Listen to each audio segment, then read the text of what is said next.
Una vez un hombre que estaba escalando una montaña. Estaba haciendo una escalada bastante complicada. Una montaña en un lugar donde se habían producido intensas nevadas. Había estado en un refugio esa noche y a la mañana siguiente había cubierto toda la montaña, lo cual hacía muy difícil la escalada. Pero no había querido volverse atrás, así que de todas maneras, con su propio esfuerzo y su coraje, siguió trepando y trepando, escalando por esta empinada montaña cubierta de nieve. Hasta que en un momento determinado, quizás por un mal cálculo, quizás porque la situación era verdaderamente difícil, puso el pico de la estaca para sostener la cuerda de seguridad y se soltó el enganche. El alpinista se desmoronó y empezó a caer hacia abajo en la montaña, golpeando suavemente contra las piedras en medio de una cascada de nieve. Pasó toda su vida por su cabeza y cuando cerró los ojos esperando lo peor, sintió una soga que le pegaba en la cara. Sin llegar a pensar, de un manotazo instintivo se aferró a la soga. Quizás la soga se había quedado colgada de alguna amarra y si así fuera, podría ser que aguantara el peso de él y detuviera su caída. Miró hacia arriba, pero todo era ventisca y nieve cayendo sobre él. Cada segundo parecía un siglo, en ese descenso acelerado e interminable. De repente la cuerda pegó el tirón y resistió. El alpinista no podía ver nada, pero sabía que por el momento se había salvado. La nieve caía intensamente y él estaba allí como clavado en su soga, con muchísimo frío, pero colgado de ese pedazo de lino que había impedido que muriera estrellado contra el fondo de la hondonada entre las montañas. Trató de mirar a su alrededor, pero no había caso, no se veía nada. Gritó 2 o 3 veces, pero se dio cuenta que nadie podía escucharlo. Su posibilidad de salvarse era infinitamente remota. Aunque notaran su ausencia, nadie podría subir a buscarlos antes de que pasara la nevisca y aún en ese momento, ¿cómo sabrían que el alpinista estaba colgado en algún lugar del barranco? Pensó que si no hacía algo pronto, este sería su fin, el fin de su vida. ¿Pero qué hacer? Pensó en escalar la cuerda hacia arriba para tratar de llegar al refugio, pero inmediatamente se dio cuenta de que eso era imposible. Pidió socorro infructuosamente, ya cansado gritó, «Dios, ayúdame». De pronto escuchó una voz que venía de su interior que le decía, «Aquí estoy, suéltate, déjate caer, ¿no ves que así no puedes seguir?» Y sintió que la voz insistía, «Confía en mí, suéltate». Pensó que soltarse significaba morir en ese momento. Era la forma de parar el martirio. Pensó en la tentación de elegir la muerte, pero para dejar de sufrir. Y como respuesta a la voz se aferró más fuerte todavía. Y la voz insistía, suéltate, no sufras más, es inútil este dolor, suéltate. Y una vez más, él se impuso a aferrarse más aún de la cuerda, mientras conscientemente se decía que ninguna voz lo iba a convencer de soltar lo que sin lugar a dudas le había salvado la vida. La lucha siguió durante horas, pero el alpinista se mantuvo aferrado a lo que pensaba era su única oportunidad. La lucha, cuenta la leyenda, que a la mañana siguiente la patrulla de búsqueda y salvamento encontró al escalador casi muerto. La mano la tenía totalmente congelada y le quedaba apenas un hilito de vida. El alpinista pudo salvar su vida, pero paradójicamente aferrado a la soga, a menos de 1 metro del suelo. Si se hubiese soltado, hubiese podido regresar por sus propios medios a un refugio. ¿De qué me habla este relato? De la confianza, que es el tema de hoy, la confianza en Dios. Muchas veces pasan situaciones como la del alpinista en la que nosotros sentimos que nuestra vida se desbarranca, nos suceden situaciones que nos venimos abajo y realmente es así. El entorno es difícil, es complicado, parece que nada nos va a salvar de que una muerte segura, un desastre, pero allí está Dios. Y hacemos lo que normalmente hacemos siempre, ignoramos a Dios mucho tiempo, no acudimos a Él, no nos contactamos a Él, pero cuando vienen situaciones cruciales en nuestra vida, hasta al que se dice ateo empieza a llamarlo y a decir, Señor, ayúdanos. Señor, ¿por qué pasó esto? Y hasta culparlo también en algunos casos. Este alpinista, como leí recién, al último se acordó y dijo, Dios, sálvame. Y Dios, presto a acudir en su ayuda, le hablaba desde lo profundo del interior de él, sentía que Dios le hablaba. Sentía la respuesta. Y sentía que era difícil obedecer esa orden imperativa que Dios le decía, suéltate, déjate caer, no sufras más. Ya basta de sufrimiento, no tiene sentido. Y este alpinista se aferraba a lo que él creía que era su salvación. Así como nosotros muchas veces nos aferramos a situaciones en nuestras vidas que se supone que nos van a sacar del problema que teníamos, de la situación que estábamos viviendo. Nos aferramos a situaciones netamente humanas y materiales a veces. Y nos olvidamos que hay un Dios que está esperando que le pidamos a Él, pero que le obedezcamos. La confianza se basa en eso también, en la obediencia. ¿Qué significa confiar, según el diccionario? Confiar en alguien consiste en tener la creencia y la seguridad de que la otra persona es íntegra, honesta, capaz y de buenas intenciones. Cuando confiamos en alguien, estamos preparados para creer en esa persona y depender de ella en situaciones de vulnerabilidad. Fíjense en lo que dice el diccionario. ¿Qué dice la palabra de qué es la confianza? Confiar quiere decir obedecer voluntariamente desde el principio sin saber el fin. Proverbios 3:57. Para producir fruto, tu confianza en el Señor debe ser más fuerte y duradera que la que tengas en tus propias ideas y experiencias. Esa es la definición de la palabra. Vamos a ir al libro de Jeremías 17, 7. Jeremías 17, 7. Hay una porción muy bonita en que Jeremías habla de la confianza. Pero ¿quién era Jeremías? Era un profeta que el Señor llamó entre los años 628 y 568 aproximadamente, en que cae Jerusalén invadida por Babilonia. Este profeta fue llamado por el Señor y predicó y advirtió al pueblo de Judá sobre el futuro que les esperaba si ellos seguían adorando ídolos y seguían creyendo en el hombre, creyendo en el poder de las armas, creyendo en los reyes, en los líderes, pero ignorando al Dios verdadero. 40 años estuvo Jeremías predicándole al pueblo de Judá de que se arrepintieran y que buscaran y que confiaran en el Señor, que Él lo iba a librar de lo que se venía. Nadie le creyó. A ojos humanos podemos decir que después de 40 años, habiendo advertido que Judá iba a ser invadida y destruida por un ejército, en este caso Babilonia, podríamos decir nosotros que fracasó. Sin embargo, Jeremías fue uno de los hombres más exitosos que estuvo Dios. Porque aunque predicó durante 40 años y le hacían caso omiso de sus palabras, lo perseguían, se burlaban y hasta quisieron matarlo, Jeremías siguió adelante con gran dolor, por eso predicaba y tenía llanto en sus palabras, por eso se le apodó el profeta llorón. Y Jeremías seguía predicando y advirtiendo al pueblo, busquen al verdadero Dios, dejen de confiar en el hombre. ¿Podríamos decir que fracasó? No, fue un éxito. ¿Por qué? Porque obedeció al Señor, porque confió en el Señor.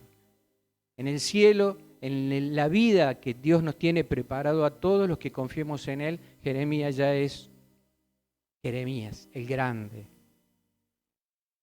El pueblo de Israel fue invadido y destruido porque no hizo caso al hombre de Dios.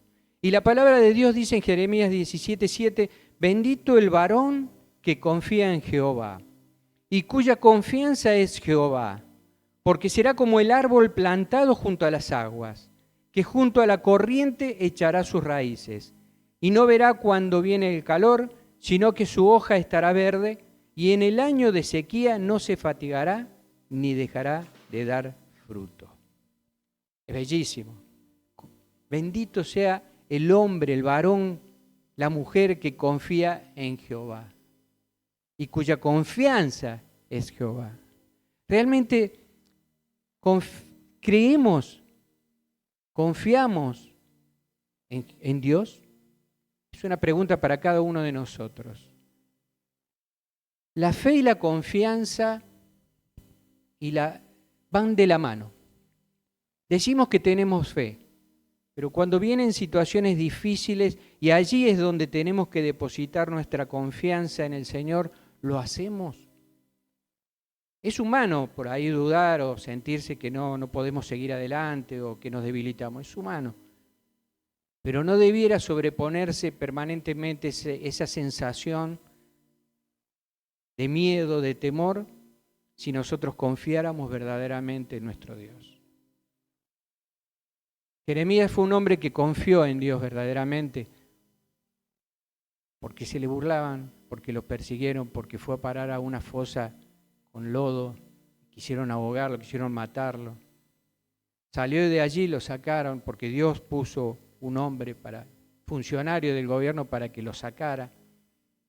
Y aún así siguió compartiendo la palabra del Señor. ¿Lo hacemos nosotros? Son preguntas que debemos hacernos cada vez que queremos tener comunión con el Señor. ¿Realmente tenemos confianza en el Señor? Es una pregunta para cada uno de nosotros en nuestros corazones. ¿Y cuáles son las razones para confiar en Dios? Dice la palabra de punta a punta de la Biblia, nos dice que Dios es digno. ¿Y por qué es digno? Porque no miente y cumple. Todo lo que el Señor ha prometido, lo cumplió. Y está en su palabra. ¿Por qué también debemos confiar en Dios? Porque Dios es confiable. Porque Él nunca nos deja. Cuando Él dice, estoy a tu lado, está a nuestro lado. Cuando dice, tranquilo, yo me hago cargo, Él se hace cargo. Cuando Él dice, soltá la soga que te mantiene colgando de ese precipicio, yo te cuido. Y nos debemos soltar. Y también debemos confiar en el Señor porque no hay una alternativa razonable. ¿Qué quiero decir con esto? Simple, las alternativas son o confiamos en nosotros mismos o confiamos en otro, que es un extraño, que no sabemos si cumplirá, o confiamos en Dios, que como dije es digno, es confiable, porque Él no miente y cumple. No hay alternativas, no hay alternativas. Dice Jeremías en el versículo 5, 17:5, así ha dicho Jehová, maldito el varón que confía en el hombre. ¿Qué quiere decir el Señor con esto? No podemos confiar en nosotros mismos, en nuestras propias fuerzas, plenamente. Y no podemos confiar plenamente en otro hombre o un prójimo, plenamente. Debemos confiar en Él como primer medida. Dios después, no quiero decir con esto que nos apartemos y seamos ermitaños. Quiero decir que cuando confiamos primero en Dios, Dios nos va a poner las personas o la persona indicada. Y vamos a saber que esa persona la envió Dios para que nos ayude, para que nos aliente, para que nos guíe, para que nos instruya. Es confiar primero en Dios, para después poder, si se quiere, confiar en alguien más que Dios ha puesto en nuestro camino. Un gran ejemplo de confianza también en Dios fue David. David fue preparado en toda su niñez y su adolescencia cuidando ovejas. Cuidaba ovejas, pero en el camino ese de preparación, el Señor le puso dificultades a David. No fue fácil, tenía que enfrentarse a lobos, tuvo que enfrentarse a osos y hasta a leones. Lo cual lo llevó a David un día a tener que acercarse al ejército israelita que estaba frente al ejército filisteo para llevarle alimento a sus hermanos que estaban allí y encontrarse con que había un gigante, conocido como Goliat, que estaba burlándose de Dios, más que del ejército de Israel, de Dios. ¿Y qué hizo David? Conocemos la historia. Después de varias alternativas, lo enfrentó, lo venció en el nombre del Señor. A pura confianza, un muchacho, un adolescente, con nada de preparación militar, a pura confianza, porque él sabía qué Dios tenía al lado, porque él sabía quién era el Señor, porque él sabía que Dios estaba controlando toda la situación. Nosotros, ¿cómo podemos adquirir esa confianza de David, de Jeremías y de un montón más de personajes bíblicos?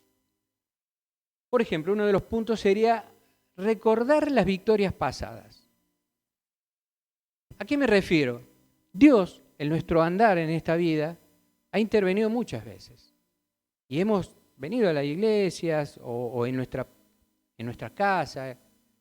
Gracias, Señor, por que me ayudaste, que me diste un trabajo, porque me diste una novia, porque mi marido volvió a tu camino. Gracias, Señor, por mi hijo. Gracias, Señor, porque nos cuidaste, porque evitaste un accidente. ¿Cuántas victorias nos ha hecho vivir el Señor? Cuando vienen las dificultades o enfrentar, como David enfrentaba a Goliat, un gigante, una gran dificultad, nos olvidamos de las victorias pasadas que el Señor nos dio. En el camino nos dio muchas cosas y si estamos a donde estamos es gracias al Señor. Debemos ser memoriosos de las cosas que Dios ha hecho en nosotros durante nuestra vida. No nos debemos olvidar de eso. También para poder adquirir la clase de confianza de David, tenemos que rechazar las palabras de desánimo. Cuando David dice, yo voy a enfrentar al Goliat, yo voy a enfrentar al gigante. Hasta el mismo Saúl, el rey, se dijo, dudó de él. Le dio una armadura de él que David no podía usar, porque no confiaba plenamente en que David pudiera enfrentar semejante gigante. Nosotros tenemos que evitar las palabras de desánimo. No podés, no sabés, quién sos, de dónde saliste, vos no sos más que esto que lo que sos, no podés ser más. Si estás ahí, si tenés tal problema es porque te lo mereces, algo habrás hecho. ¿Cuántas personas en las iglesias han cargado con culpas porque le decían que si eran pobres o si le iba mal en la vida o habían perdido algo, era porque algún pecado habían hecho? O porque no estaban en los caminos del Señor o porque no tenían la fe necesaria. Son palabras de desánimo. Nosotros somos hijos de Dios. La palabra dice que somos reyes y sacerdotes. Y no lo creemos. Debemos creerlo. Somos reyes y sacerdotes. Y Jesús dijo que nosotros podríamos hacer cosas aún más grandes que Él si le seguimos y creemos en Él. Debemos evitar las palabras de desánimo y las burlas. Porque el predicar la palabra, el confiar en el Señor, en decirle a alguien, yo sé que el Señor me va a ayudar, yo sé que el Señor va a sanar, yo sé que el Señor va a actuar, yo sé que estoy esperando en Dios, causa muchas veces en quienes nos rodean y no conocen al Señor burlas. ¿De dónde salió este? ¿De qué Dios habla? ¿No les ha pasado a veces por ahí burlas o miradas de desdén, como diciendo, ahí viene un fanático religioso de nuevo? Tenemos que evitar esas cosas. Nosotros sabemos en quién hemos puesto nuestra fe, nuestra confianza. Debemos también reconocer la verdadera naturaleza de la batalla que vamos a enfrentar. La naturaleza verdadera de cada batalla en nuestras vidas está en manos de Dios. Dios las conoce, Dios sabe. En algunos casos son escalones que tenemos que ir subiendo para llegar a ser más como Cristo. La verdadera naturaleza de los problemas de nuestras batallas, Dios las tiene controladas.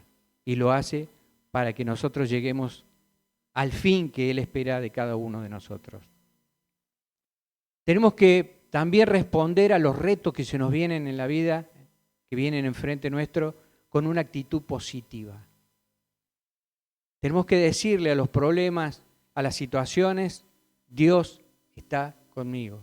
Confío en el Señor. Sé que el Señor me va a enviar la ayuda necesaria y me va a dar lo que yo necesito, no lo que yo quiero. El decir que el Señor por ahí no cura una enfermedad o no soluciona un problema o no me da el trabajo que quería o no me da el auto que quería o no me da la esposa que quería o no me da lo que yo quería, no significa que estamos mal ni fracasados, sino que es una realidad. A veces el Señor no nos da lo que esperamos o lo que queremos porque sabe que no es bueno para nosotros. Pero nosotros siempre tenemos que tener una actitud positiva, confiando en el Señor. Y ese positivismo no significa que todo, vuelvo a decir, va a salir como nosotros queremos. Probablemente pueda salir a la inversa, pero el positivismo nuestro radica en la confianza en el Señor, en el que el Señor tiene el control de todas las cosas. Nos tenemos que respaldar para tener la confianza de David en el poder de Dios. Cuando nosotros tenemos comunión con Dios, una comunión directa, nos respaldamos de esa manera en el poder del Señor.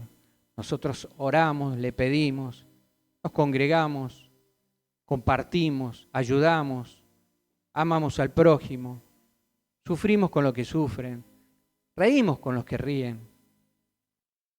Estamos llenándonos del poder de Dios. Estamos también compartiendo ese poder que Dios nos da a otros, a los que están más débiles. Siempre hay alguien más débil. Siempre hay alguien que todavía no cree, siempre hay alguien que está alejado del Señor, quien nosotros debemos ser ese testimonio viviente. Se ha dicho a veces que a veces es mejor no hablar, sino actuar. Los evangélicos, los cristianos, a veces queremos apabullar con palabras a las personas que necesitan, cuando a veces solo tenemos que actuar, solo tenemos que estar, solo tenemos que acompañar, tenemos que ser empáticos, entender, comprender. Y por supuesto, en algún momento vienen las palabras que Dios va a poner en nosotros. Y por último, para tener la fe que tenía David, tenemos que reclamar la victoria. David salió al encuentro del gigante gritando que Dios ya le había dado la victoria y gritándole en la cara a Goliat que Dios le había entregado su vida y que le iba a cortar la cabeza luego de esa batalla, luego de esa guerra. Y así fue. Él salió gritando victoria. Y el gritar victoria no quiere decir de que vuelvo a lo mismo, para que no haya confusión, que van a salir las cosas como nosotros queremos. La victoria es de Dios. Victoria, podríamos decir, no tuvo a los ojos humanos, Jeremías, pero la victoria fue de Dios, porque su siervo había sido fiel, había sido obediente, había hecho lo que tenía que hacer. Tenemos que tener en cuenta, para tener la confianza de estos siervos de Dios, que no debemos confiar en las riquezas. Proverbio 11:28 dice: el que confía en sus riquezas caerá, pero los justos reverdecerán como el follaje. Tampoco debemos confiar en dioses falsos. Salmos 31:6 dice: aborrecí a los que confían en ídolos vanos, mas yo en Jehová he confiado. Tampoco debemos confiar en mentiras. Jeremías 13:25 dice: esta es tu suerte, la porción que yo he medido para ti, dice Jehová, porque te olvidaste de mí, confiaste en la mentira. Eso era una palabra para el pueblo de Judá, que había sido castigado por no confiar en el siervo. Confiaba en las mentiras de los líderes del momento y de los falsos dioses. No confiar en la belleza. Ezequiel 16:15 dice: a vosotros os diré que ya no queda la pared ni los que hicieron su hermosa fachada. Está hablando del templo. Esos profetas de Israel que profetizaban acerca de Jerusalén y tenían visiones falsas y anunciaban que todo andaba bien cuando en realidad era todo lo contrario. Lo afirma el Señor. Confiaban en las riquezas, confiaban en la belleza de lo que veían, el gran templo, como hoy se ven templos enormes, sobre todo del catolicismo. Se ve una cosa imponente y la gente cree que porque lo ve imponente y bello, y la verdad es bello, las esculturas y la riqueza que tienen, allí está el Señor. Cuando en realidad todo eso es una mentira. Y tampoco debemos confiar en nuestra propia mente. Dice Proverbio 28-26, el que confía en su propio corazón es un necio, pero el que anda con sabiduría será librado. Si nosotros confiamos en nuestra propia mente, muchas veces ella nos dice, no podés. No podés. Dios no está allí. La situación no mejora. Está todo mal. A veces nuestra mente actúa así. Confiamos en nuestra mente. No debemos confiar en nuestra mente. Tenemos que pedirle a Dios que llene nuestro corazón y nuestra mente de pensamientos positivos, de pensamientos de fe, de confianza en Él. ¿Cómo se manifiesta la confianza en el cristiano? Confiar es obedecer, confiar es esperar en Él, confiar es no tomar asunto en nuestras manos, confiar es no temer, confiar es estar satisfecho con lo que Dios nos dio, contentamiento, le decía Pablo. Confiar es actuar en fe. Debemos actuar en fe. Se debe confiar en Dios un día a la vez. Un día a la vez. Cada día tiene su propio afán, dijo Jesús. Y es así. A veces nos extendemos más allá de lo que podemos ver, diciendo que el futuro es sombrío, que es negro, que está todo mal. Si disfrutamos el día de hoy, si vivimos el día de hoy, si estamos con ese contentamiento que hablaba Pablo con lo que tenemos hoy, el día de mañana va a ser mucho más fácil de enfrentar. Las dificultades que pudieran surgir van a ser mucho más fácil de enfrentar. Pero siempre termino diciendo lo mismo. Si nosotros no tenemos una comunión profunda y verdadera con el Señor, no vamos a poder confiar en Él. No se puede confiar en alguien a quien no se conoce. Si querés conocer al Señor, tenés que leer de su palabra, aprender de los siervos que Él puso en este mundo para que caminaran y hicieran su voluntad. Tenés que buscarlo cada día en oración. Tenés que hablar con Él, tenés que compartir con Él, tenés que conocerle para poder confiar en el Señor. No se puede confiar en quien no conocemos. Si no buscamos del Señor, si no aprendemos de Él, si no nos congregamos, no podemos confiar. Pasamos a ser falsos si decimos que confiamos en Él y realmente no lo hacemos. El Señor quiere que nosotros tengamos confianza en Él. Póngase de pie. Señor, te damos gracias por tu palabra, te damos gracias por bendecirnos, te damos gracias por este momento, por este día, y expresamos aquí desde lo más profundo de nuestro corazón. Queremos, Señor, tener una confianza en ti, como la que tuvo David, como la que tuvo Jeremías, como la que tuvieron tus apóstoles, como la que tuvieron muchos siervos en el transcurso de estos siglos. Señor, que tu Espíritu Santo nos guíe y nos enseñe a tener esa confianza tan profunda, que aunque las situaciones nos puedan derribar y sintamos dolor y lloremos y gritemos, nos podamos volver a parar con fuerza, con fortaleza, aún dentro de la angustia, y decir: yo tengo confianza en Dios, yo tengo confianza en ti, porque sé que estás en control de todas las cosas, estás en control de mi vida. Porque si tú estás conmigo, ¿quién contra mí? Pueden venir muchos Goliat. Y de hecho va a pasar, yo sé que va a pasar, pero confío en ti, Señor, que tú me vas a dar las herramientas para enfrentar los problemas. Tú me vas a dar el poder para enfrentar cada situación. Gracias, Señor. Te doy en el nombre de Jesús. Alabado sea tu nombre. Gracias, Señor. Amén. Dios lo bendiga a todos.